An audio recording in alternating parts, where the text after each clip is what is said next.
That's a lot of people. How we doing, California?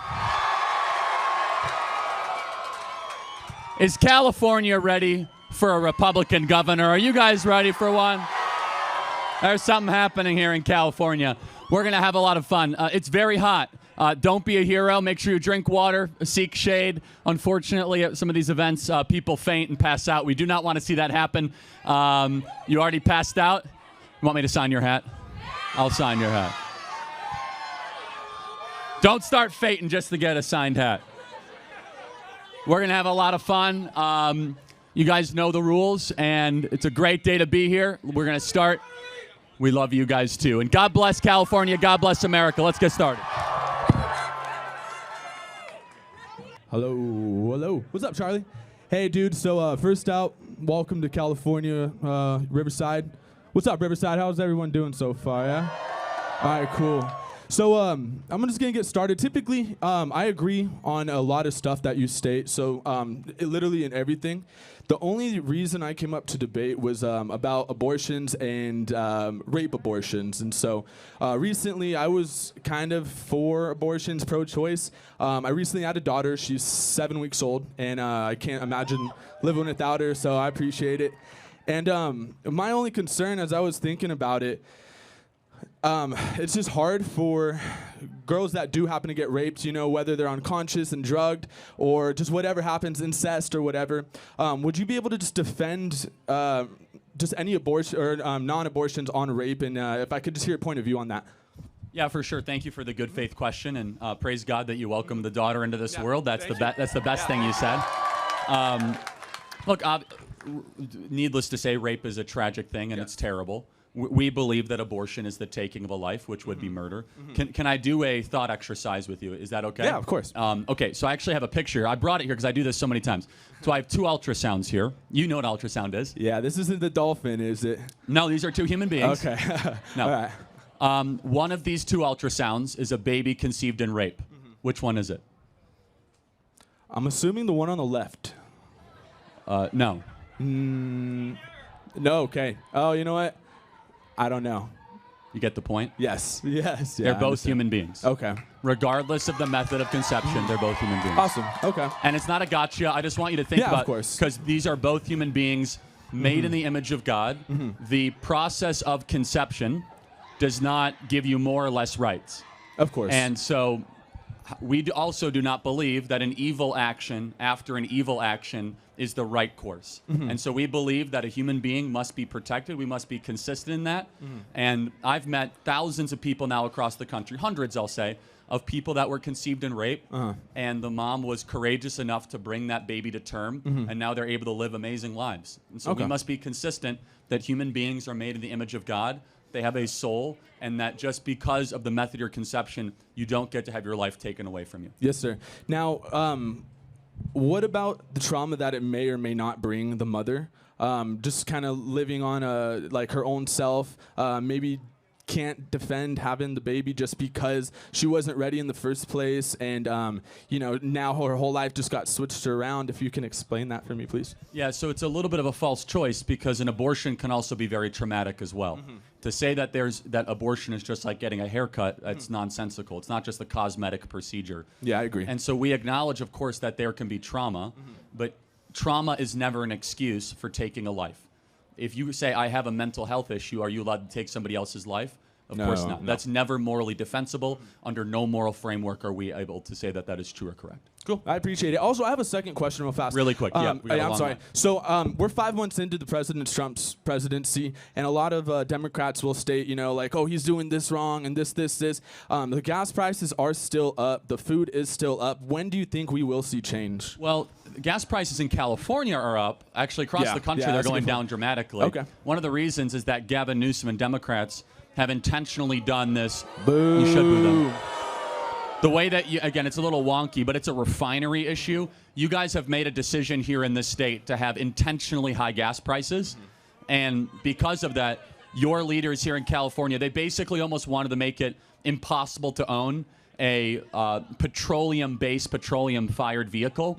And we want to try to bring gas prices down for all Americans. One of the reasons why I hope that you guys get a new governor in 2026. Bianco, baby. Awesome. Would you mind Thank you. Can I come shake your Yeah, hand? sure, of course. You would like a hat, too. Yeah. God bless you, man. Thank you. Here's your hat. Thank you. Next question. Great. Thank you. All right, well, good afternoon. Been a long-time fan, but Thank you. Just talk right into the mic if you can, please. Oh, okay. The topic I want to discuss with you today is it's on reparations, but more so why there's a bias towards Black Americans when it comes to reparations. Now, I understand that no Black American alive has ever been a slave. I acknowledge that. However,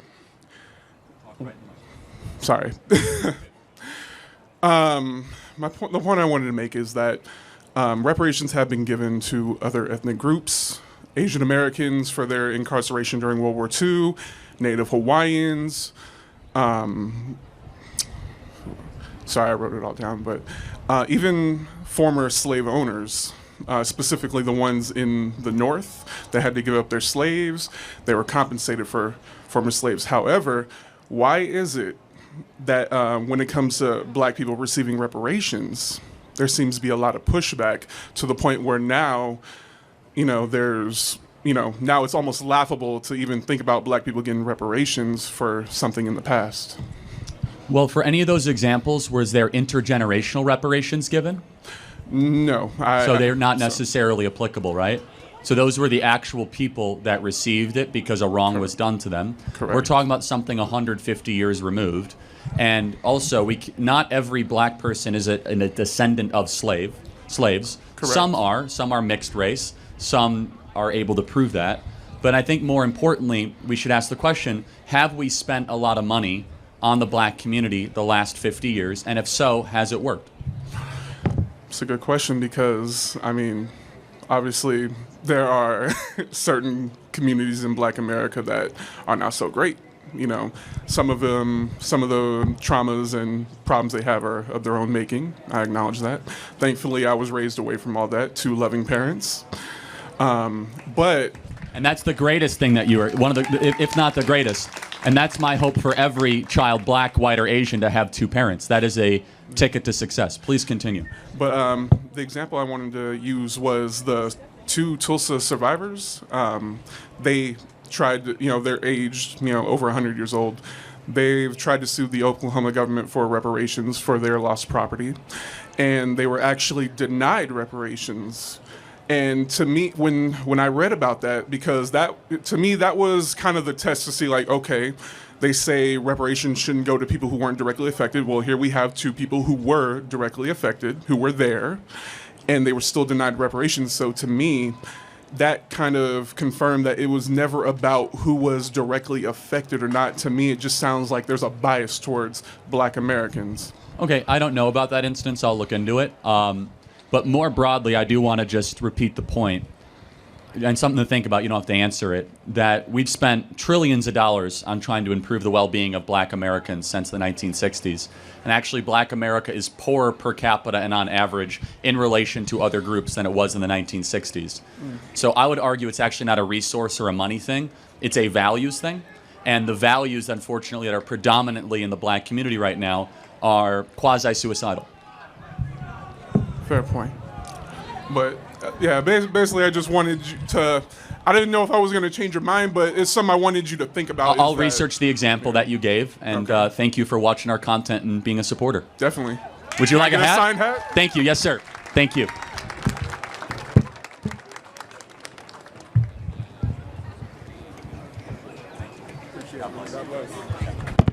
Thank you, man. It's great. Thank you. Friends, the Charlie Kirk Show team here. America's debt bomb has blown past $37 trillion, and it's climbing every second. President Trump is fighting for fair trade and strong borders to slow the train wreck, but the numbers don't lie. When debt grows this fast, it can threaten your savings and your family's future. That's why more Americans are turning to real assets like gold and silver. I work with and recommend Preserve Gold. They make it simple to own physical gold and silver, even inside your retirement accounts like an IRA or 401k. Text USA to 50505 for their free wealth protection guide. With a qualified purchase, you could get up to $20,000 in free gold or silver.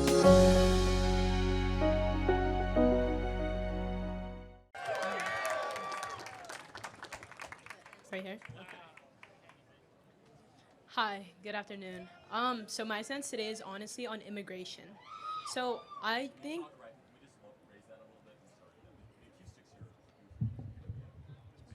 is that does that sound better? Okay. Okay, so my stance today is on immigration.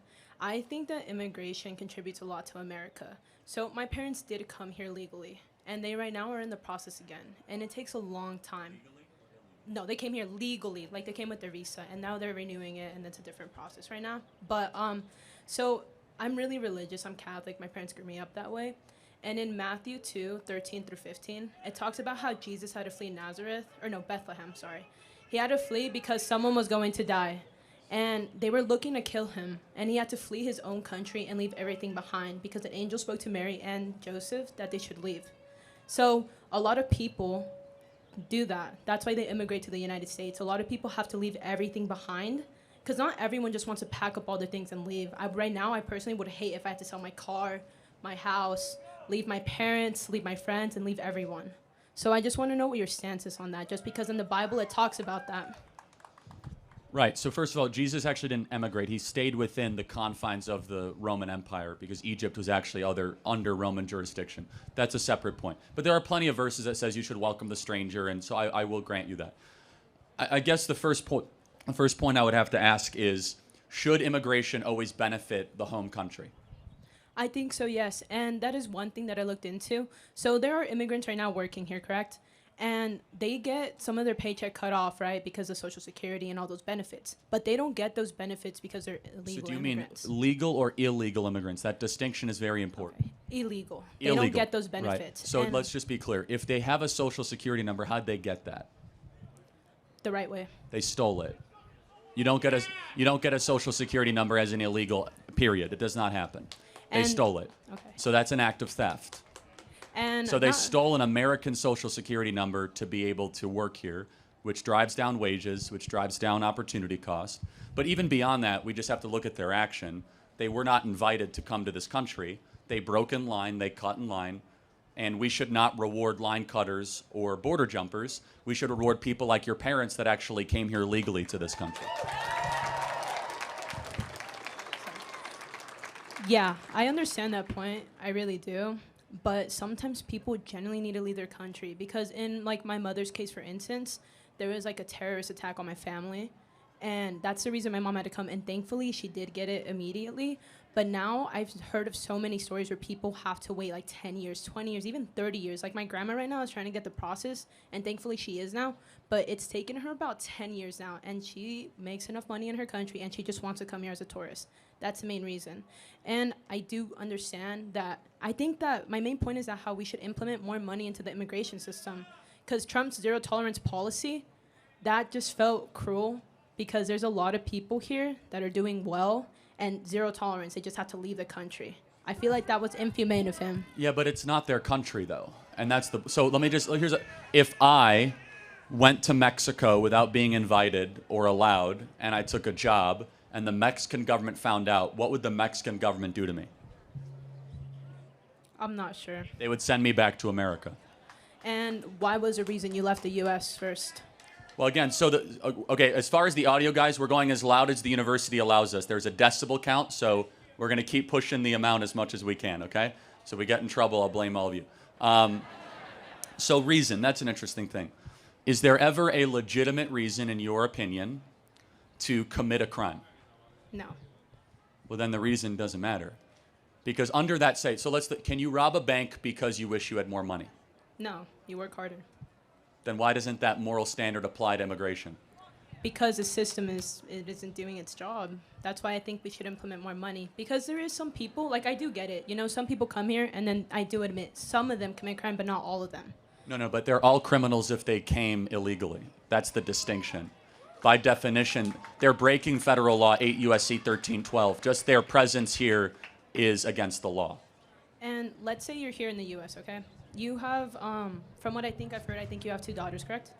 Daughter and a son. Daughter and a son. Okay. You have a daughter and a son.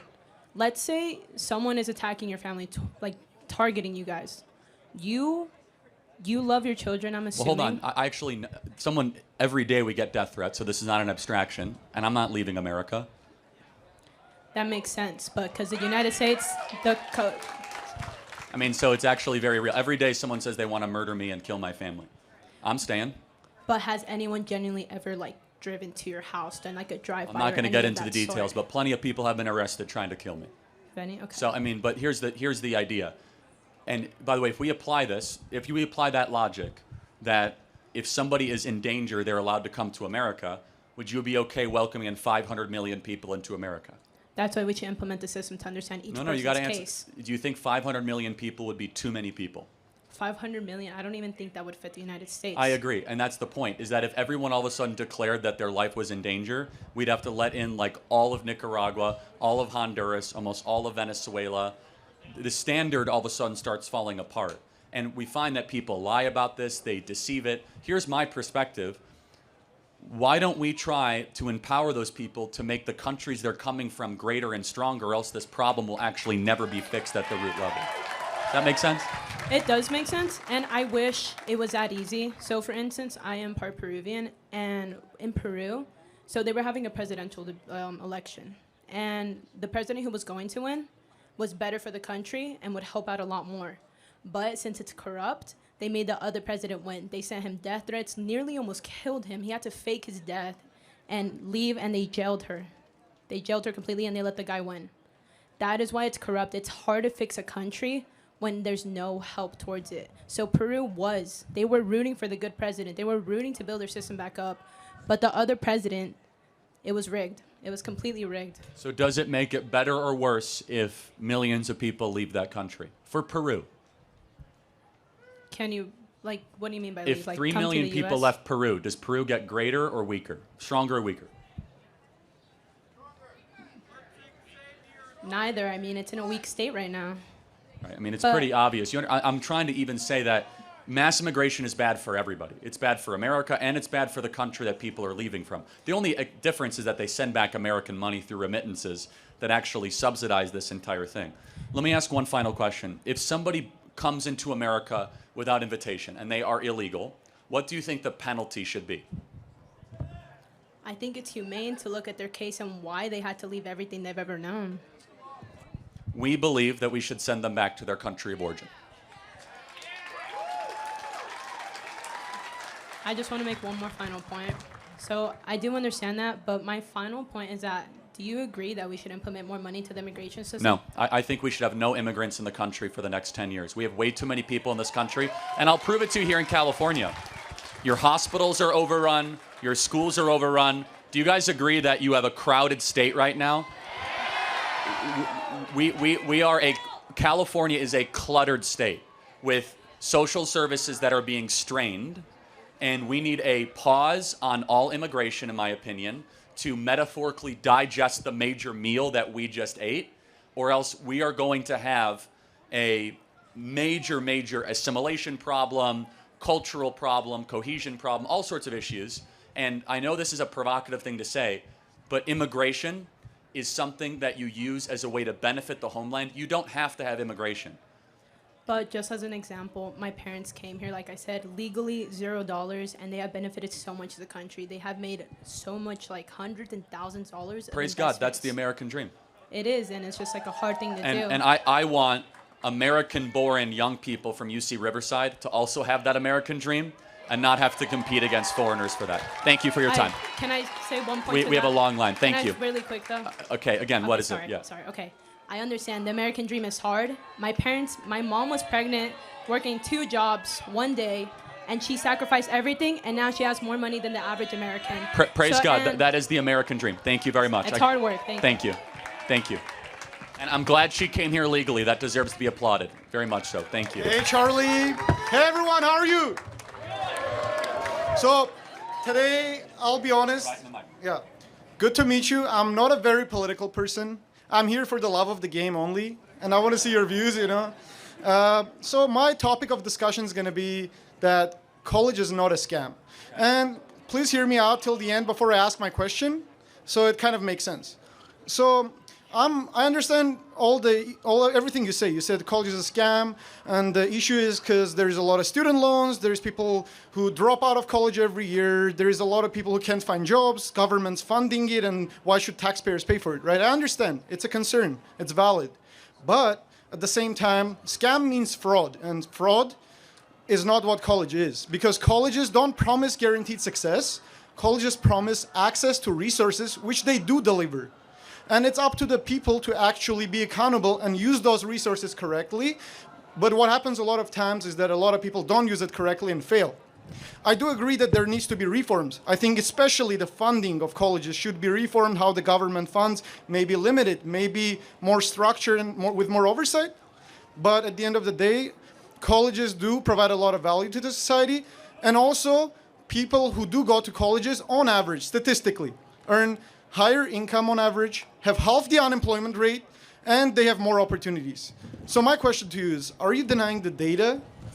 Okay, so let's define a scam. What is a scam? Well, I just defined it. Fraud, right? Yes. So would you agree in a scam, you force a customer to buy something against their will? Here's the thing. Yes or no? I let you talk. Yes or no? Yes, but here... Okay, how many of you have to take classes against your will that are waste your time? Look around. Hold on. Look around. But here's... I let you talk. Look around. Charlie, I'll be honest. You haven't looked around yet. I've taken classes myself. Every hand is up. Hold on. You just agreed a scam would make people buy something against their will, and every hand went up in the audience saying they have to take classes against their will. You just now agreed, using Aristotelian logic, that that's a scam. Hold on. Don't people choose to go to college? Not always. That's a very well. Of course, they have the agency. People have the right to go to college. A lot are pressured by parents. Time out. Of course, they have the agency to do that. But there's a cultural expectation to get that piece of paper. Secondly, to your point about earning more money, do you know half of the kids in this audience, if they get a job, they'll get a job that does not require a college degree? I've actually fact-checked your data. It's from the Department of Education. Okay, yeah, that's true. The reality is that's true only for entry-level roles. Later in the career, that's not the case. Average college graduate earns 80% higher income compared to high school graduate. If they graduate. Median... See, that's a deceiving statistic. I wrote a whole book on this. It's very deceiving. Let me tell you why. Because you're taking the top income earners of doctors and lawyers and engineers, and it brings the average up even more. Let's look when at the in median. reality, no, you look at people who study the humanities. You have a big humanities school at UC Riverside. They will, on average, earn maybe $50,000 or $60,000 a year. Secondly, even liberal arts graduates earn $15,000 to $40,000 more than high school graduates. Incorrect. That's old data. That's correct. How many here? That's correct. How many people here would be thrilled earning $70,000 a year right now? That's higher than the average. Wrong. According to the Wall Street Journal, hundreds of thousands of high school juniors getting $70,000 a year job offers for not going to college to become plumbers, welders, and electricians. They don't have to go to college. They don't have to get student loan debt. I let you talk. Let me talk. So they don't have to go into debt. They don't have to get any degree. I'm sure almost everyone in this audience would be like, boy, I would kill to earn 70 grand a year. And yet how many people in this audience were told a fair hearing, hey, you don't need to go to four-year college. You could earn 70 grand as a high school junior to become a welder.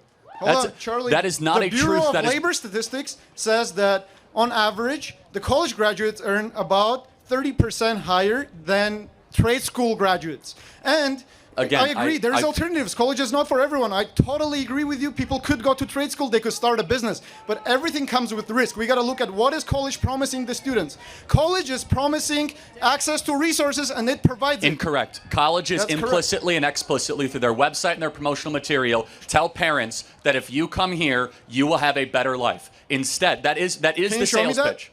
I guarantee you, if someone Please show me one website. I've looked all over the place. I haven't seen a single university that guarantees success or happiness. Hold on a second. They promise resources. I just said implicitly and explicitly.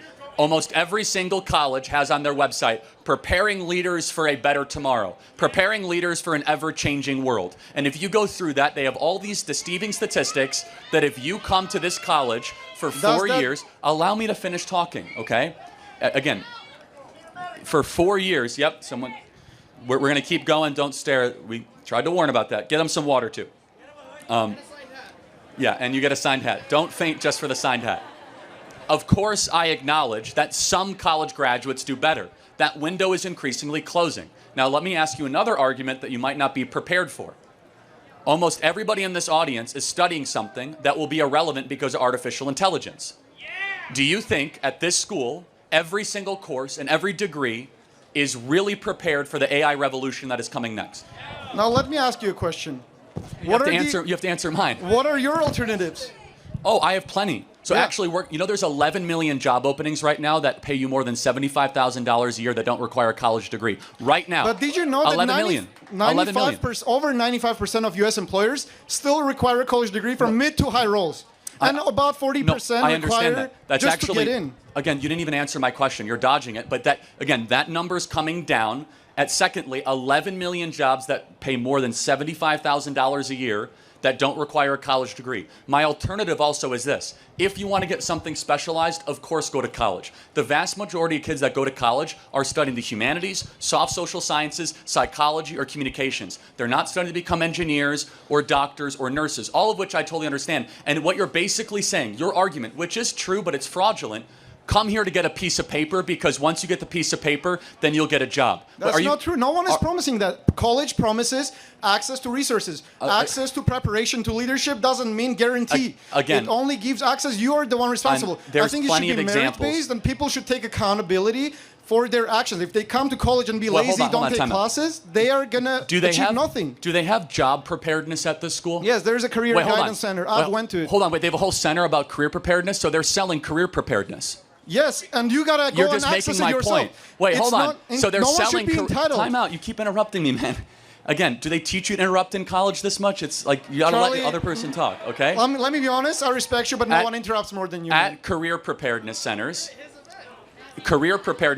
are implicitly and explicitly telling you you're getting something of value. And again, half the people in this audience, if they get a job, they'll get a job that doesn't require a college degree. They'll be burdened with debt. It's 4 years of wasted time, talent, and treasure. And finally, and most importantly, almost every one of your careers will be rendered obsolete by AI in the next 10 years. Hold on. Are you denying the data that $1.2 million higher earnings in median for college graduates? I've already explained that. That's not the mean. You were talking about the average. What about the median?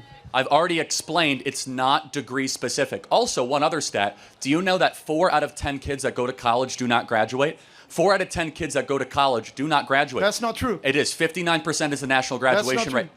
Okay, again, I can't have a conversation if you deal in different, factual reality. I'm just trying to say the same degree. If you're talking about dropout rates, I totally agree with you. There's a lot of people dropping out. That's an issue. We should find ways to fix that. Let me get my nerves down a little bit.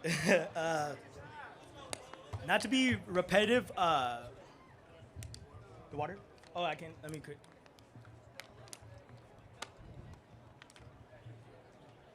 So I have a similar question, but my question is, thing. It's right here, good? Oh, not touch it, all right. So this is via your Turning Point USA website. In March 2025, President Donald Trump appointed Charlie Kirk to United States Air Force Academy Board of Visitors, advisory panel that oversees various aspects of the academy, including morale, curriculum, and discipline. This appointment indicates a level of trust in Kirk's commitment to the military's well-being. So I know that you're an advocate for military well-being. My question is, you say that college is a scam, but there's been multiple data that the post 9/11 GI Bill, a lot of people enlist via the post 9/11 GI Bill so that they can get free college education. So my question is, what do you have to say regarding that tape? I don't think I should spend too much time on this topic. I think I thoroughly did the prior. So. But I'm speaking more when it comes to military enlistment, when it comes to college. Yeah, I mean, for some people, college is a good idea. For some people, it's a bad idea, and most people are being scammed when they go to college. My stance remains. But as someone who's a supporter of the military, wouldn't you support college, considering it creates more enlistment via the Syracuse University? Some people, yeah. I mean, via the Syracuse University, it's a high 53%. When they took 8,000 supporters, they found that 53% won the list because of the post 9/11 GI Bill, and over 80% of new enlistments were motivated by post 9/11 GI Bill. Okay, what's the question though? My question is do you support college? Yeah, my question is, do you support college? Have I not answered this, guys, sufficiently? Yeah, okay. For some people, yes, it is a racket for a lot of people. Thank you. How you doing, Charlie? First off, I want to start off by saying thank you to everyone in the crowd who has served our country and served our military. So my belief is that the United States should have a presence back into Afghanistan. And I know firsthand experience how it is with Afghan refugees during 2021 when President Biden pulled out of Afghanistan. My unit was the one that had to deal with the Afghan refugees when they came into the United States. Operation Allies Welcome. And a lot of the stuff that I seen right there was not pretty. And a lot of the refugees that came over, a lot of them were either known or suspected of terrorism. Not to mention also, during the Biden administration, when millions of people came over through the border, everyone's focus is really on people from Latin America. But people are forgetting that a lot of that came in were from the Middle East and were also known and unknown terrorists on the FBI watch list. So my thing is, we should have more presence in Afghanistan because there's a lot of Al-Qaeda that's still building up their numbers and a lot of other members that are here in the country because of what happened there. And so my question is also, what will President Trump do and his administration do to prevent the next 9/11? I've seen a lot of, are you familiar with Sean Ryan? With his interview with Sarah Adams, CIA targeter, she stated that the next 9/11 is bound to happen in the tens of thousands. So what can we do to prevent that happen? And we do need another a more presence in Afghanistan again. Okay, first of all, thank you for your service. I mean that, and thank you. I have to give you a compliment. You have an argument I've never heard. Yeah, that was the whole point, because I know everyone argues the same thing. And no, this is something I really believe in. I'm giving you credit. So, to be clear, you would like to see a re-invasion of Afghanistan. Not re-invasion, but more presence, like how we do in a lot of other countries. Re-invasion, right, got it, okay. That's fine. So, while I acknowledge all the things you say, let's first make sure we interpret what happened on 9/11 correctly. 9/11 was not a we did not occupy enough countries problem. 9/11 was an intelligence and, most importantly, an immigration problem. We allowed people into our country that were not American to come into our country, and that one. I'm sorry. Inside job. Yeah. Well, we can have a question on that if you'd like, but we're not on that one now. But I would ask the question: what do you believe that President Trump was elected on? More foreign wars and more conflicts, or less? Less foreign wars, but okay. Do you believe it was a great idea to pull out of Afghanistan? Not the way Biden did it, but yes, I actually do agree with it. I think the way he did it was disgraceful. Yes, I think we 13 should. service members died. No, of course. I met some of the Abbey Gate family. It's terrible. It's like saying you got to get rid of your appendix and you take out a switchblade and just start doing it. I mean, it was the most terrible, gruesome way to do it. We should have protected Bagram Air Base. We never should have left $100 billion of military equipment in Afghanistan. But just to talk more morally clear, we need to protect our own borders a lot more than the borders of a foreign country. Correct. So I know everyone is really distracted with the war in Israel, the war in Ukraine, Pakistan and India are heating up now. So a lot of the focus is not really on what's going on in the Middle East and what is going to happen. Not saying the best way to prevent it is don't let them into our country. Correct. It's an immigration problem. Correct. And President Trump has closed our borders, and they're not coming in as strong, but the damage is already done. There's a lot of them that are already here. And we need to find them, and we need to root them out and kick them out of our country. Right. But that doesn't mean we should send more of our... For one, I don't want to see people like you and friends like you have to go into another no-win war in a foreign country where you might have to lose your life, where the objective is very unclear. I would rather have you be able to live a prosperous life here in this country, close our borders, and have very strict immigration. And I'm grateful for my time in my service. I'm using my GI Bill right now. It's doing great. Some people should go to college, and I'm glad you're benefiting. A lot of my NCOs, while I was still in, when we did pull out of Afghanistan, did argue that this should have never happened. And as NCOs who were there fighting in Afghanistan, so they do feel like, it's also kind of a question, what about now? We went to Afghanistan. A lot of soldiers died. A lot of our service members died.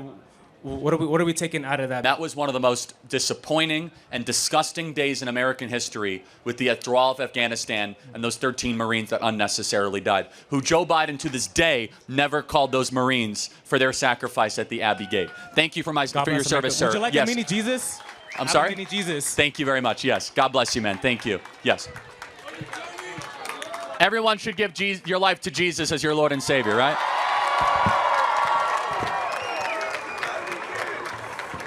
Thank you, Charlie. God bless you. Thank you. Hello. Hello. I would just want to say first, thank you for debating and coming to UCR. And my main question is, all of us, I don't want to speak for everybody, but most of us here believe in the American dream, and one of the core aspects of the American dream is a meritocracy. Am I right in saying that? And so one of the true fundamental points of a true meritocracy is equal opportunity for people. Is there aspects of... No, it's not. Why do you say that? Well, because that will never be achieved. It could be a goal, but it will never be reality. For example, do you and I have equal opportunity to play in the NBA as LeBron James? No. Okay, so that's what I'm saying. It's never going to happen. I'm talking about some people who have the abilities. Like, for example, I'm going to use the SAT as an example. Like, let's say two people took the SAT at the same, a practice SAT at the same day. One person scored 100 points higher than the other person. But that same person who scored 100 points higher doesn't have the same resources to maintain studying while the other person has the resources. Is there any way you propose that both people have the equal opportunity? Because in theoretical, a meritocracy says the person with 100 points higher at the start will eventually be at a higher position. The only solution would be an IQ test, and the left hates IQ tests. IQ tests are a great way to bring back true meritocracy because IQ tests are study and preparation agnostic. So, are you familiar with an intelligent quotient test? Yeah. And but they don't like it because the left says they're racist because, I mean, you can read Charles Murray's bell curve why they don't like it. Yeah, But would you agree we should bring back IQ tests? I believe in the IQ tests have validity, but I don't think it should be the defining factor. Okay, I mean, then you don't believe in a meritocracy. But the thing is, an IQ test has specific types of intelligence which is being tested. People have different types of intelligence which are more suited for different professions. Yes, I agree. And certain companies should, again, what companies got away from IQ tests like 20 years ago because they were all called racist, but fair enough. I think IQ tests are a great way to cut through preparation. And I will even acknowledge that if you could pay for a really good tutor and get it higher, we took the ACT where I'm from, the Midwest, we didn't take the SAT, but you could get a higher ACT score with proper preparation and if you spend money on it. I totally acknowledge that. Yeah, so the thing is, I've always been brought up with the idea that a meritocracy will bring me my American dream. And outside of an IQ test, if the left is so against it, would you propose or would you suggest any other ways that we can theoretically do it without still being true to the meritocracy that brings the American dream what it is? I can't think of one. I'm looking for it, but I mean, again, I think an IQ test is a great colorblind, preparation agnostic way to find out people that have the acumen to be able to do the task. And when we go to the IQ test, would you suggest that there's different types of IQ tests for different Sure. I mean, of course, there's variety, but the generally agreed upon IQ test that was developed in the late 80s is pretty good. Okay, that was my question. Great question. Thank you very much. Yes, thank you. Yeah, I'll sign it.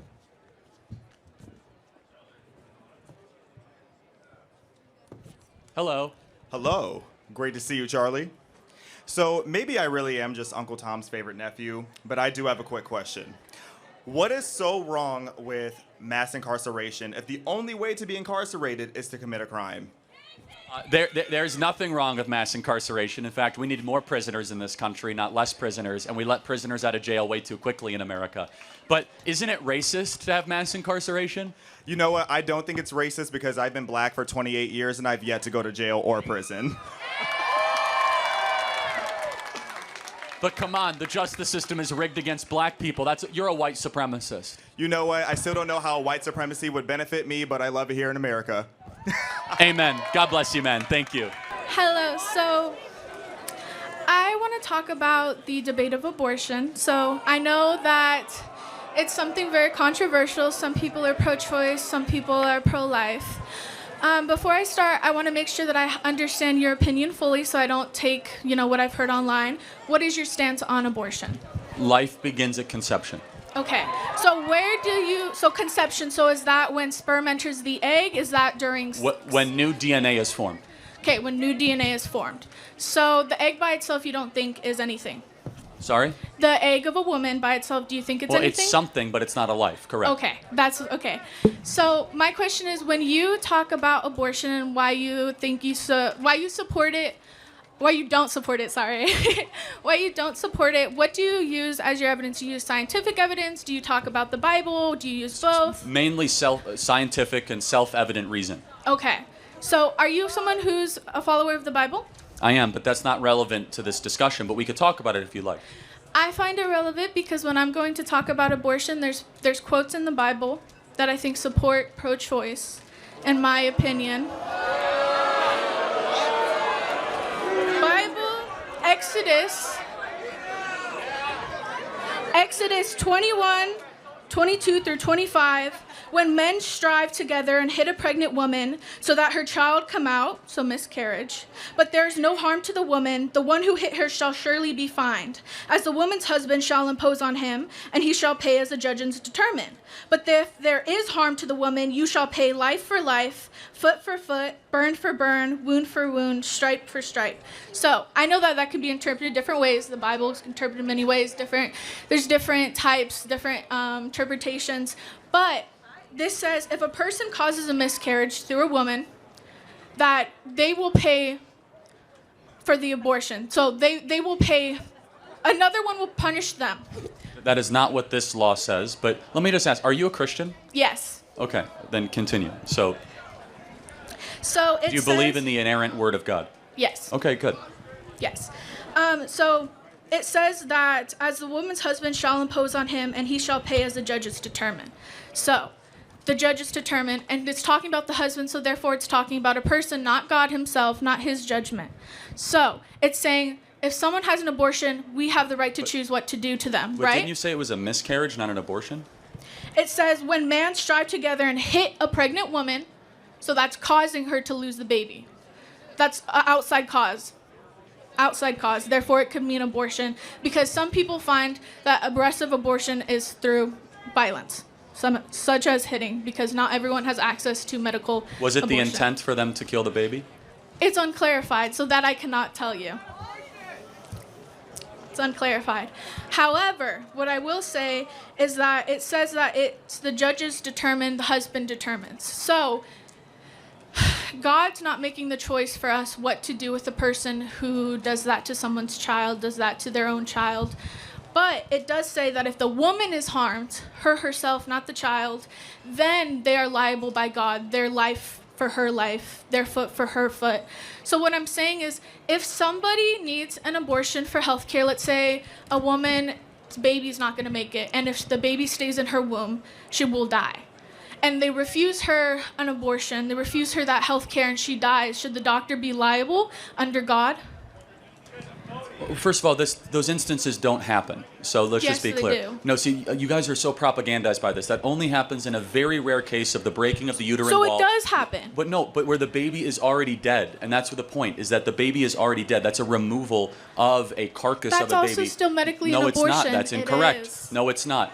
No, it's not. A removal of a carcass of a baby is not an abortion. Those are two It technically is. different things. It is not a D&E. It is not. A D&E is something completely different. But then, if you want to talk about Scripture, do you think we are bound to all 613 Levitical laws? Yes, if you're a follower of the Bible, you cannot pick and choose what you follow. Oh, so do you eat kosher? You cannot pick Do you and eat kosher? choose. No, Well, I thought you were bound to all 613 laws. I'm not perfect. I'm a sinner. Everyone here is a sinner. But if Well, you are we choose, bound to it? Do you think Christians should eat kosher? If you choose to follow the Bible, you cannot pick and choose what you Of follow. course, but we do believe in a new covenant and old covenant. So there's three types of Old Testament laws, right? There's ceremonial, there's civil, and moral. So ceremonial laws we do not honor. Civil we consider. Moral But we why? absolutely do. Why do humans decide what to follow when Well, God's because the one Christ and it's God's actually, word? it's not us, it's not humans. So Paul actually authored in the book of Colossians That's that a human. Right, inspired by the Holy Spirit, which wrote the Bible. The ordinances of Moses are nailed to the cross. Secondly, Christ our Lord repeated 9 out of 10 of the 10 Commandments, and he said all the laws of the prophet hang upon the two teachings of Leviticus 19 and Deuteronomy 6. But now I equally have to challenge you with Scripture. In Luke 1, when Elizabeth came in contact with Mary, and both were babies, what did it say that John the Baptist did? I cannot tell you that. He leapt. Okay. Do non-babies leap? I don't understand the question. I'm going to be Well, honest. isn't it a baby then worthy of protection if they're leaping? I suppose suppose. But Yes, and it was the Greek word brephos, which literally means baby, intentionally used throughout. Hold on. In Jeremiah, it says, I knew you before you were in the womb. In Psalm, I think, 139, it's one of the most intricate verses about the detail of our formation process as human beings. And finally, because of science, because of biology, we know that human life begins at that spark of new DNA. And God says, do not murder. And it's incumbent on Christians to therefore protect that life. Okay. So my biggest question is, I'm not saying that all abortion is valid. I feel like that's up for everyone to decide. But in the most, even if it's very small percentage, in the very small percentage that a baby is alive, but it has to be aborted for the sake of the mother, what do you think is the right thing? What is a C-section? A C-section is when you cut a mother's stomach Why don't they open. do that instead of the abortion? Because it could be equally as dangerous. Wrong. It's much safer than an abortion and quicker. Do you have evidence? I mean, yes, it's self-evident. Can you tell me? I mean, again, there's Yeah, plenty of find people. the evidence. He has plenty of people that are in medicine can tell you, but like, to be very clear, think about it. Every hospital is equipped to do C-sections. You have to go to a specific place for an abortion. And a C-section, 1/3 out of everyone in this audience was born by C-section. C-sections save lives. They do not terminate lives. And so when they say we must abort the baby, thanks to modern technology, that's actually a false choice. You could take the baby out of the environment and try to save its life as a cesarean section. What if when the C-section happens, the baby's not able to survive on its own no matter what? Okay, well then that's a separate circumstance. It's like saying if the baby has a heart attack after the C-section, that's not a reason not to terminate it. What do you mean? If you have to give everybody a chance at life. You don't kill the baby in the womb just because you think that it's going to, well, it could hurt the mother. You take it out of that environment. Okay, but what I'm saying is if they take the baby out and they know it's not going to survive regardless. How do they know that post 22 weeks? You don't know that. There's miracles that happen every day in the neonatal. True, in the neonatal intensive care unit. There's miracles that happen every day in NICUs. And I agree. There's definitely, they don't know 100% for sure, but there's definitely probability through science, through biology, that they know, hey, this is more likely going to happen. We don't do morals on probability. I'm not saying it's morality. I'm saying probability of a baby is going to survive or not. It doesn't matter. You don't terminate a life based on a probability of survival. Oh, you do? Interesting. You guys murder people based on probability of survival? Interesting.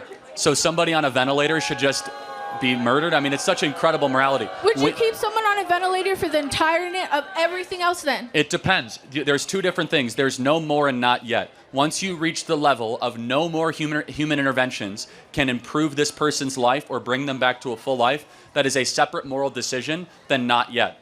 When a human being is at not yet, which they are in the womb, you must do everything you can to make sure they get life. When a human being is at no more, it's a completely separate moral dimension and decision to make. No more and not yet are the ways to look at pro-life decisions. That make sense? Yes, that makes sense. Well, thank you for debating with me, Thank you very much. don't agree to disagree. Okay, thank you. Next question. Thank you. Okay, I didn't think I'd make it here, but okay, politics are meant to separate us. What do you think of that? Wrong. And why? Politics is the highest form of community because it blends sociability, and morality. We are political beings, naturally. Politics actually is meant to bring us together. Look how everyone is brought together here in defense of the country and liberty and freedom. This is actually a unifying event, not a dividing one. Okay, but we've survived for millions of years without politics, or thousands, I'm sorry. Wrong. Every civilization, every custom has always had some political structure. They've had kings, they've had pharaohs, they've had czars, they've had some sort of governing structure is political by nature. But those weren't debating, you didn't debate to have those kings. Of course you did. You had debates all the time. Even in Jesus' time, the Sadducees debated the Pharisees, and they debated the Romans, and they debated the Samaritans, and they debated the Judeans. We are political beings by nature. Man is a political animal. Okay, but why hasn't there been some sort of middle ground in between the two?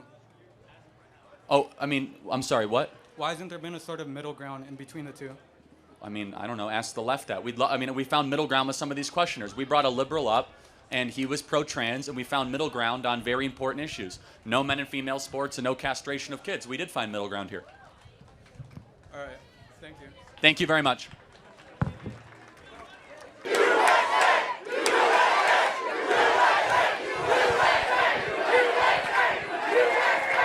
Were you rolling your eyes because they were saying USA? Yeah, actually. Oh, come on. You're destroying America. You are actively contributing more to the decline of the American empire than every communist in history. Literally every left-wing, anti-war, anti-American activist. I'm giving you space. Yeah. Allow him or her. I'm sorry, I don't mean to misgender you to talk. So. Wow. So, first of all, I just want to congratulate you on the organizational strategy. I mean, just figuring out, realizing that none of you would not get a tenth of this crowd if you actually just talk to students. So you had to bust in people from the retirement homes. I think that's really smart, actually. It's a sign of great intelligence that you decided to do that. No one was bussed in, my friend. Yeah, then. Wow. So, would you explain all the people with silver hair and wrinkled skin? Yes, they have cars and they drove to see us. Yeah, wow. And these are UCR students. You do know that boomers drive too. Yeah, I do. Now, I just want to again, I feel it's really admirable that you're just getting people who. By the way, can you find one older person right here? I'm struggling to look at it. Can you Okay, yeah, wow, you found one. And by the way, there's an entire crowd over there. By the way, what is the criticism? We represent Americans of all ages, from young to old. Why is that a bad campus, dude? I've seen your tactics before, man. I know my school district. I've been to school district protests before. The people you send in to manufacture the belief that you're actually popular with the American citizenship, you import people from all over, man. None of these people are from Riverside No one citizens. is imported. They all came by them. Find a single person. You know what this is? This is the left refusing to believe we're very popular on a liberal college campus in California. He can't believe. He's like, he must be bussing people in. He must be. There's no way that people actually want to make America great again. They literally don't. Cope harder, my friend. Cope harder, because we're very, very popular. No, you're not. What's your question? So I don't really have a question. I just want to say nothing you said so far has been even remotely accurate. Not a single argument you made, from the census, the one that Trump illegally stopped to miscount California's population in order to deny us seats in the legislature. That's bullshit. I don't know, the environmental shit, oh yeah, we should build more homes in Joshua Tree. We should bulldoze endangered Joshua trees and get rid of wildlife reservations so I can build more single family suburban homes. That'll solve the housing crisis, yeah? Because it's definitely nature reserves that are holding up all of this usable land, which is right next to major cities, and it's not in the middle every other of word? desert. Can you have a little bit more respect? I don't know. Maybe I could have a bit more respect if you actually debated instead of just bringing on people who come here to. I don't know. Hold on. I mean, would you like to debate, or do you want to swear every other word? I mean, I don't know, man. Would you like to debate, or would you like to just get college students who agree with you on in front of you just to I don't know. I mean, obviously there are better places you could be doing this, but I'm not going to go into that. What I am going to tackle, for instance, is, I don't know, your abortion thing. You mentioned you think abortion is a scientific thing, life starts at conception. That's scientifically proven. How? When does your DNA start? DNA start? Man, your DNA. When is your DNA formed? Are you seriously arguing that the seat of the soul is DNA? No, it's the beginning of the process of human development. When did your development begin as a human? I mean, yes, I'm a bio student. I am aware of the process of gamete fusion, man. I know what a zygote is. That's not a that's not a moral qualifier.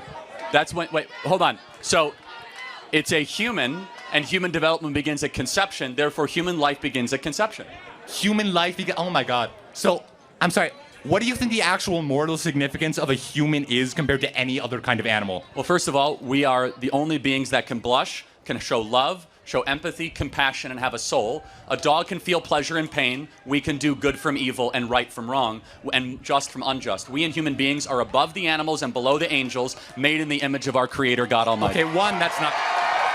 Okay, one, there's Okay, one, that's founded in nothing, literally nothing. There is no soul. But two, I mean... Okay, even if it was, zygotes are not capable of any of that. Literally none of that. Well, but why not? I'm sorry, do you seriously they expect... have a soul.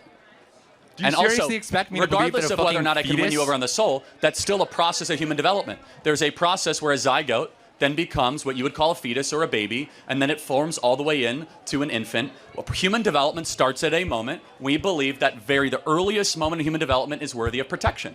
So I would ask you, when does human life begin? Well, I mean, so if you're, what do you mean? Like, are you talking about like? When did your life begin? So my life, in what sense? Do you mean like, literally define life, like right now? When did your life become worthy of protection? In what sense? Are you talking about the metabolic? I just did. When did your life become worthy of protection? When I became actually conscious and able to speak. So like, able to speak, so like 2 years old. I think I was a bit earlier than that, yeah. No, babies usually don't speak till about year and a half. So if I murdered you at 6 months, that's okay? Yes.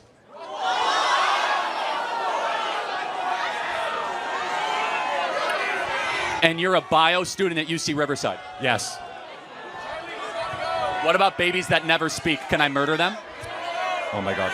So, disabled babies and people without that sort of intelligence, I'm not saying that like physical speech is a qualifier necessarily for like morality or whatever, or like moral significance, but some actual nervous activity, and I don't mean just like the fetus like thing in the womb, that's not a qualifier for like human life.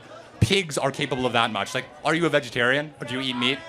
No, but again, animals will never reach the level of human reason or consciousness.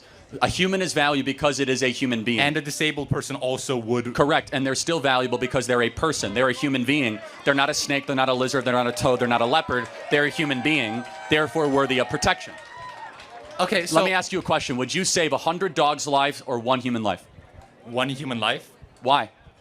Well, I mean, it depends on the human. Obviously, I would save a trillion. So I would save 1 dog over your life, but no. Tell me why a human. And we'll close with this. The fact that he's a bio student at this university shows the horrifying moral rot happening in higher education, and Trump should defund all these schools as evidence. Thank you very much. So you're ending this right now? Okay. We have a long line and we're running out of time. Thank you.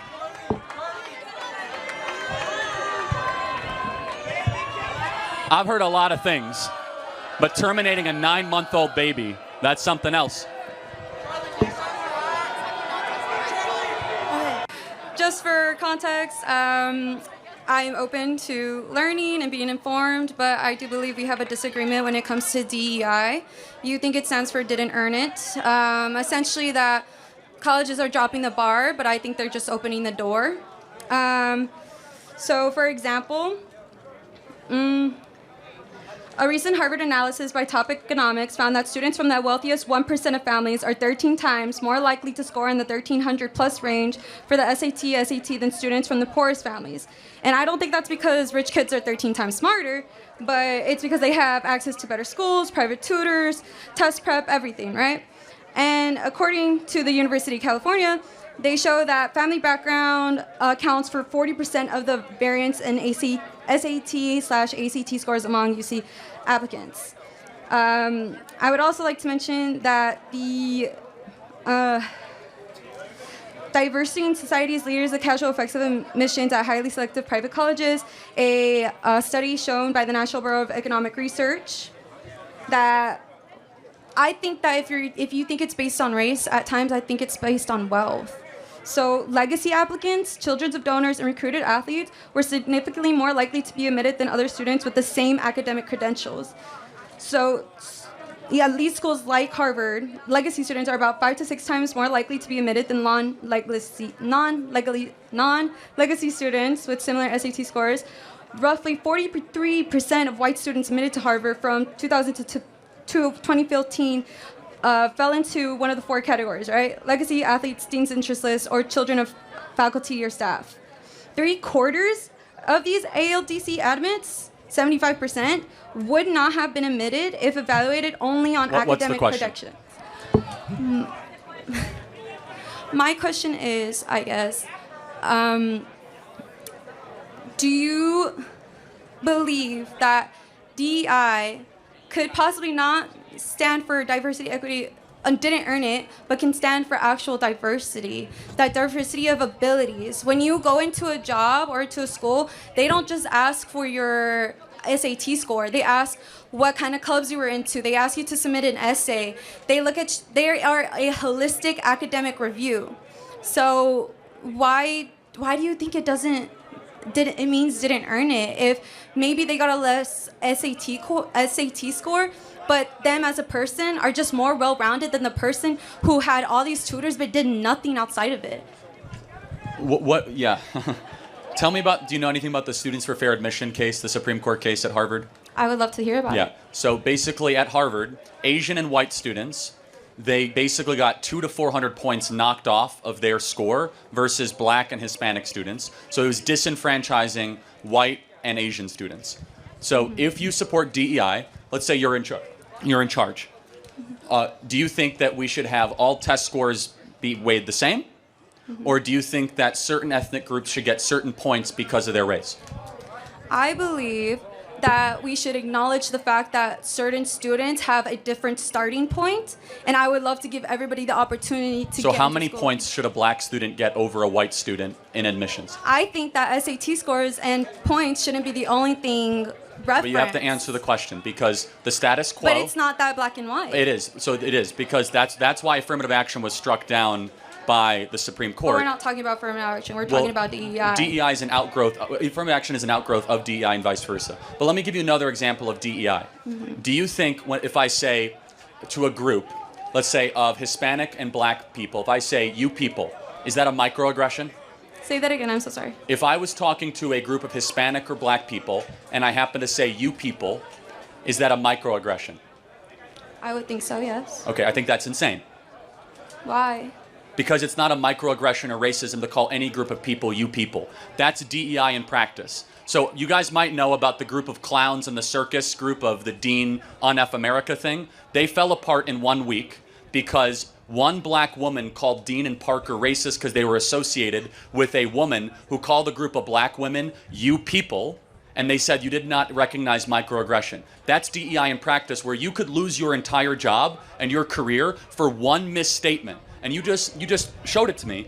Like, you think that's a microaggression to say you people to a group of Hispanic and black people? We should not be policing the speech of people. Instead, we should be caring about one thing, and that's merit and merit only when we put together our institution. But if you base it on meritocracy, like I said, you're initially bringing in wealthy people who have these tutors but aren't well-rounded. So what? That doesn't mean anything. Yes, the degree of how good your parents are matter. Yes. If you have good parents, you get something that people with bad parents don't get. That's Okay, applicable but- beyond college. But with the people who score higher, let's say they didn't do anything, they are less likely to be able to take on challenges than the Doesn't people matter. who... Why wouldn't it matter? Because Wouldn't, as an inherently, employer, you are penalizing those with good parents. The only way you can make this work... You're not penalizing Yes, you are. them. No, you're not excluding them. Not true. It is the only way we see this. In order to elevate equity, you must compromise excellence. And that's fine if that's your position, because there's only so many spots, there's only so many places, and if you have a lot of qualified people and you want to try to get not as qualified people, you have to prevent the qualified people and elevate the unqualified people. That's what the Students for Fair Admissions case showed us. You're thinking that DEI is versus excellence. I think DEI is for excellence. Got it. If Show you me look- one institution that got better the more it embraced DEI. One institution that got better that embraced DEI. That got smarter, more competitive, leaner, more productive, and that was better than it was 10 years ago. Are our airports more efficient? Are we landing planes better? Are our airlines better? Is our government better? Is our schools better? Is our universities better? Show me one example. Is our public health authorities better? Show me one institution that's embraced DEI that has become better, more excellent than it was 20 years ago. It doesn't exist. DEI will destroy an institution from within. Let me ask you another question. When COVID happened, they removed the SAT scores, yet the graduation rates for Harvard were still the same. Do you think that because of... Sorry. With that being said, since ACT wasn't even considered, schools are accepting people with the potential to succeed, because once you get in, you're still going off the same merit as everybody else. A lot of people drop out that are, the problem with Harvard is that they now have professors, the ton of them that are saying they have to retake courses and remedial courses because these kids should never be here in the first place. And they happen to be a lot of black and Hispanic kids that were let in strictly because of the color of their skin. So I guess my question is, do you care about the racial makeup of a college? The racial makeup of a college? Like if a college was all white or all Asian, would that bother you? I think it would stop them from being able to see different perspectives and thus improve their systems and improve the quality of their But operation. why is diversity only skin color? Can't a bunch of white people also disagree? Well, think of it this way: if I like my mom went to the hospital or something, and let's say her English is good, but her Spanish isn't. Her Spanish is good, but the English not so much, right? It would help that if a person who is Hispanic or no Spanish would be the one helping her. She'd feel more comfortable with that person because she understands and relates. Okay. I mean, yeah, you're in America. You should learn English. I don't know what to tell you, but... No, she is. Good. I mean, I'm not trying to be insensitive or cruel. English, but yeah, she would rather be with a Hispanic nurse versus one that doesn't, so she could speak comfortably. As an organization, you must prioritize something. We think that excellence should be we must have an uncompromising pursuit and commitment to excellence and not equity. And we believe the more that we embrace this kind of culture of mediocrity, excellence will slip. And again, I could go through, at the core, DEI wants a lot of things, including racial quotas. We don't believe in racial quotas. Our best institutions would fall apart with racial quotas. We want excellence quotas and the best and the ones that earned it to be able to get in those positions. Thank you for your good faith conversation. Wait, can I ask? Really quick, we're running out of time. One last question. Okay. So aside from DEI, I also wanted to ask you to confirm the murky gray area again with sexual assault. In a previous video, you mentioned that if there was two 19-year-olds, they were drunk, and then... Yes, if they're so again, no means no, and stop means stop, but you would both agree, if two parties are intoxicated, there's gray area, right? No, I don't. Actually, yes, the law says that consent cannot be given or withdrawn if both parties or either party is intoxicated. That's the law. The law here in California is that if one party is intoxicated, it is rape by either the woman or the man. That's gray area. So did you know that if you have sex with an intoxicated person, you're a rapist? Did you know that? I didn't. That's what the law says. That's what I meant by gray area. I encourage people to look into that because when it's past 2 a.m. and both parties are intoxicated, by law, they're actually both committing rape. According to California law and national law in every state, if one or both parties are intoxicated, consent is not a thing. You are not allowed to have sex with that person under that circumstance.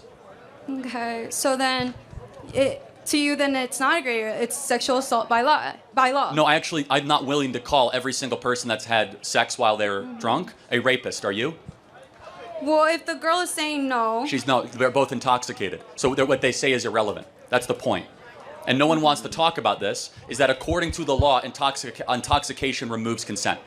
Literally, you are not allowed to give, receive, deny, or remove consent if you are intoxicated. So the example that I was giving in that viral clip was very clear. Two people that are intoxicated post 2 a.m., who is right, who is wrong, case-dependent gray area, all while saying under normal circumstances, no mean no and stop means stop. But let me ask you another question. Do you think if two 18-year-olds are sitting on a park bench and the man goes in for a kiss with the girl and it's unwanted, did he commit sexual assault? Did he ask? Did the man commit sexual assault to try to kiss a girl? Did he ask? Did he ask? So let me be clear. A man has to ask a woman verbally before he has to kiss a girl. Is that your position?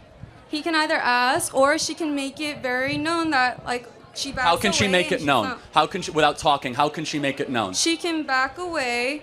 She can make a face. Same thing if they were drunk. Like, you want to know why romance has left this country? You have to ask before you kiss somebody on a first date. Excuse me, can I kiss you? Really? I think it'd be kind of romantic.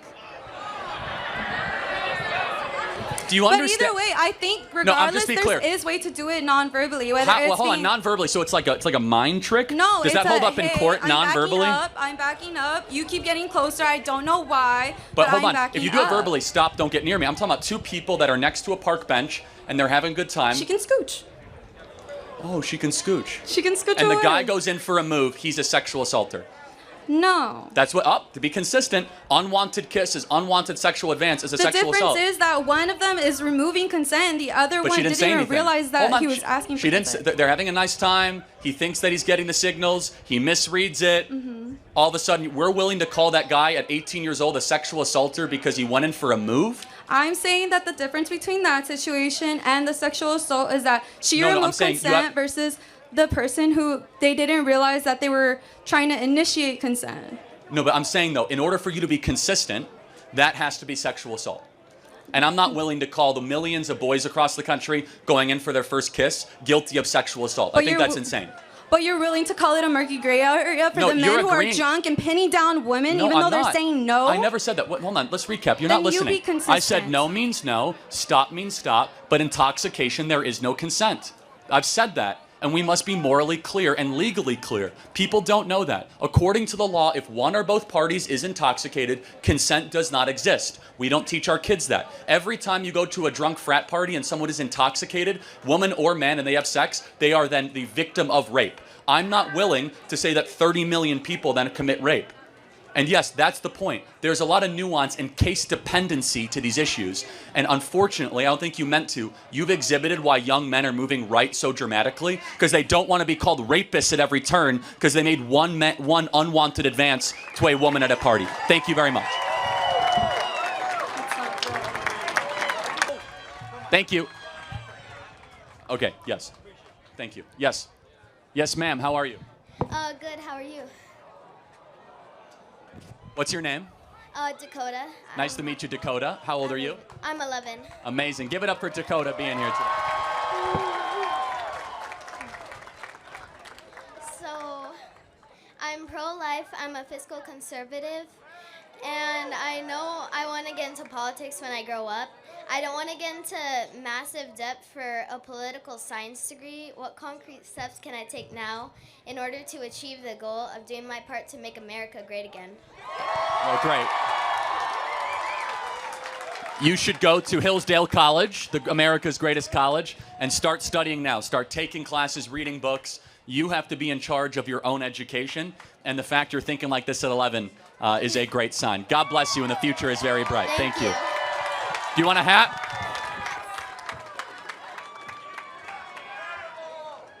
Hi, Charlie. I'm Nala Ray. It's so nice to be here today.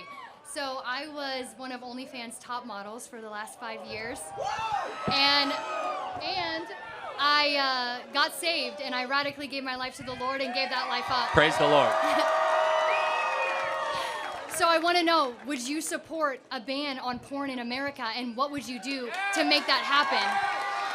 Unfortunately, I don't think it's legal, but absolutely. I mean, first of all, porn is no different than a digital opiate and an addiction.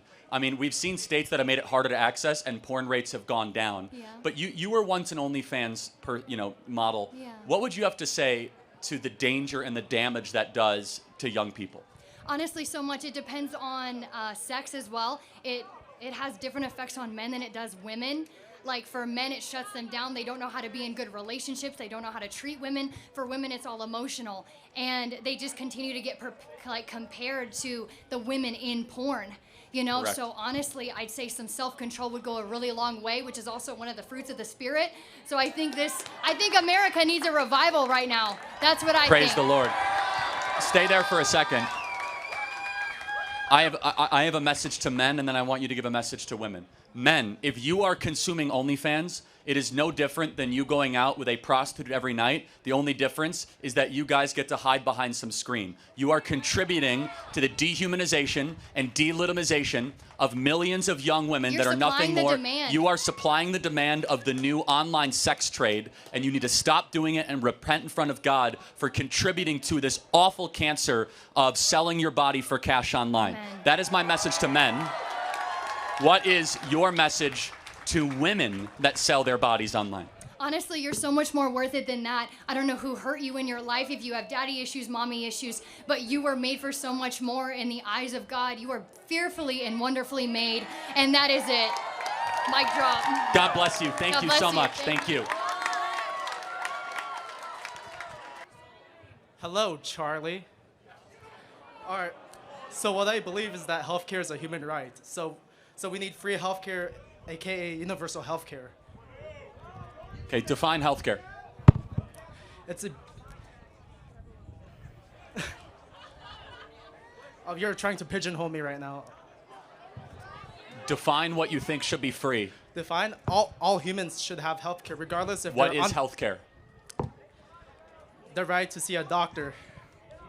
At any time for any reason? Yes. Paid for by somebody else. Paid by the rich. So. We should believe. Hold we on, should time tax out. Is abortion healthcare? Yes. Got it. So we should pay for other people's abortions. Got it. Yes. Is breast augmentation healthcare? Yes. Okay, so we should pay for everyone's boob jobs. Got it. So, yeah, he will. Yeah. Is massage therapy healthcare? Yes. Okay, so we should pay for everyone massages. Got it. Is acupuncture healthcare? Yes. Got it. So basically, healthcare is not actually immediate needs; it's lifestyle.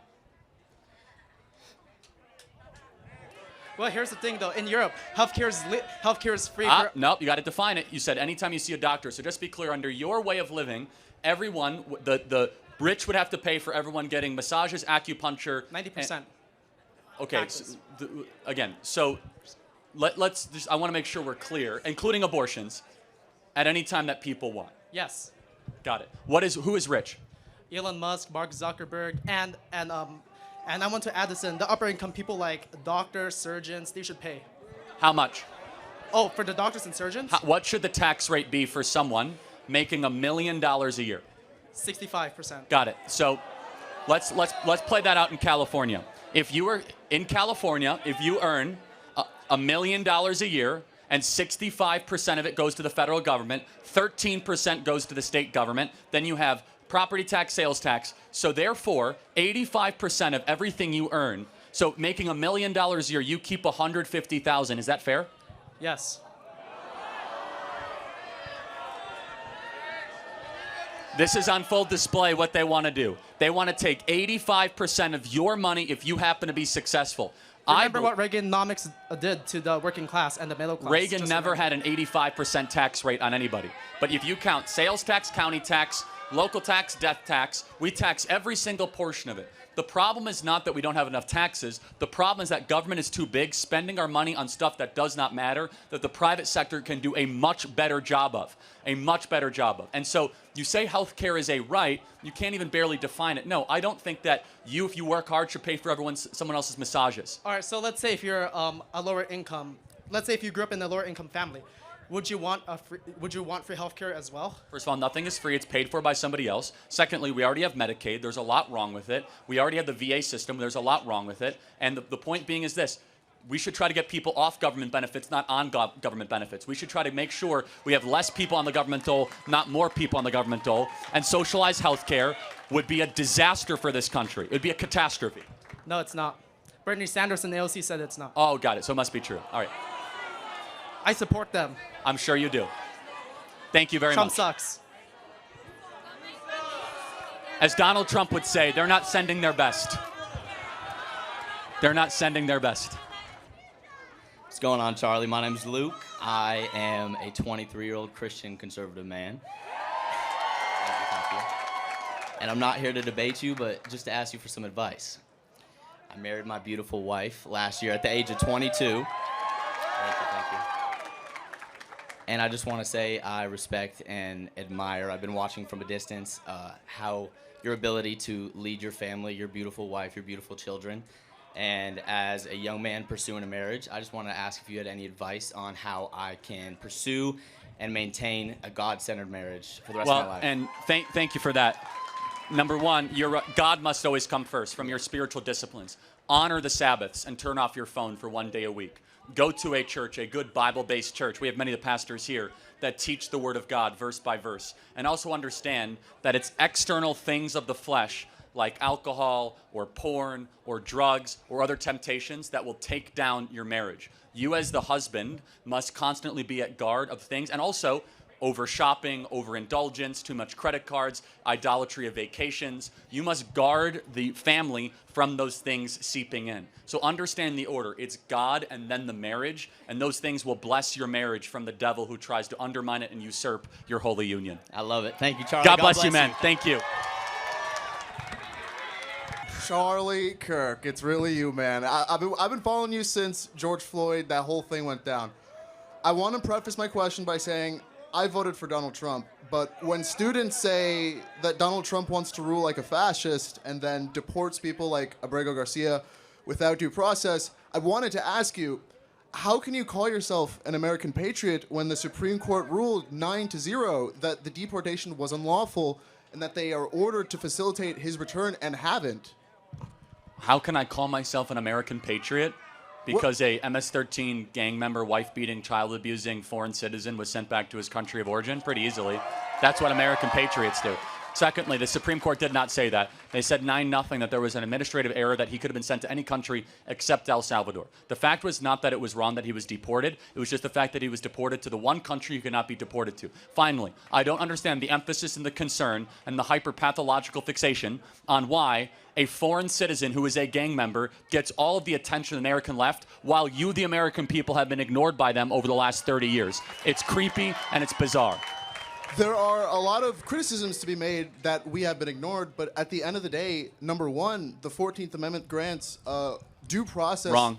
Yes, it does. Not under the Alien Enemies Act. That's incorrect. Alien Enemies Act does not give you the same due process rights. Number one. He can. Okay. Number two, it was still underway while that happened. Number two, the Supreme Court ruled in 2019 under the Expedited Removal Act that you do not get full due process rights if you're within 100 miles of the border or 14 days of entry. And then number three, do you think that we should have 21 million trials for all the illegals that the Democrats lend in?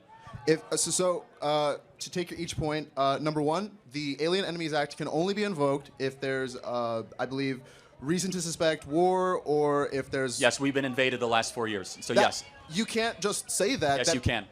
A court has... Tren de Aragua and MS-13 invaded this country the last 4 years. We have material proof to show that. What's your next point? Okay, that has to be proven in a court of law, but my next point is... No, it does not. You could do it and then you prove it. The point is the president has full authority to invoke the AEA. You can do it and then you can prove it? Yes, that's correct. The commander, for example, the commander-in-chief has unilateral war powers acts within 90 days to be able to defend the country of the Asian invasion or incursion or war. For example, the president doesn't have to go in front of a judge if all of a sudden he wants to defend ourselves against Saddam Hussein or whomever, North Korea attacking the country. The president is the commander-in-chief who can act unilaterally under Article 2 to defend our country against invasion. You don't have to go to a court first to get permission to act as commander-in-chief. That's insane. Okay. I'm not sure if that's true, but I'll take that for the case. Of course it's true, For the case of argument, the Supreme Court still ruled that they have to facilitate his return. They have not. Why haven't they? They asked. It's El Salvador. They said no. The Supreme Court says they have to They facilitate don't his control El return. Salvador. I'm sorry. They don't control El Salvador. So we can send people to El Salvador, but we can't bring them back? Yes, we don't control El Salvador. But It's not our country. So we can send people there? You mean, wait, hold on. You mean we sent an El Salvadorian back to El Salvador? Against the law. Wrong. It was an administrative error. It was not against the law. It's not against the there law. was a 2019 court ruling under Dave M. Jones that he Yes. has a withholding of... They could go to any country except El Salvador. We acknowledge it was the one country he should not have been sent to. It was not an illegal deportation. The judge said, this is your final warning, Mr. Garcia. You could be scooped up at any time and sent to any country except El Salvador. So, ironically, if we would have sent him to the Congo, Gitmo, North Korea, it would have been perfectly fine, which would have actually been foreign prisons. We actually did him the accommodation of him going home. Thank you very much. Next question. We're running out of time. Yes. What's up, Charlie? First thing I want to say is I'm a big fan. I've been following you for a long time. My question is about birthright citizenship. I completely understand it. I think I am a little confused, though. How could we get rid of birthright citizenship if we... Yeah, it's a good question. Last time it was heard was in the late 1890s. It was about the children of permanent residents. They've actually not heard a case in the recent times around the children of illegal aliens. Okay. A permanent resident is something different than an illegal alien. Okay.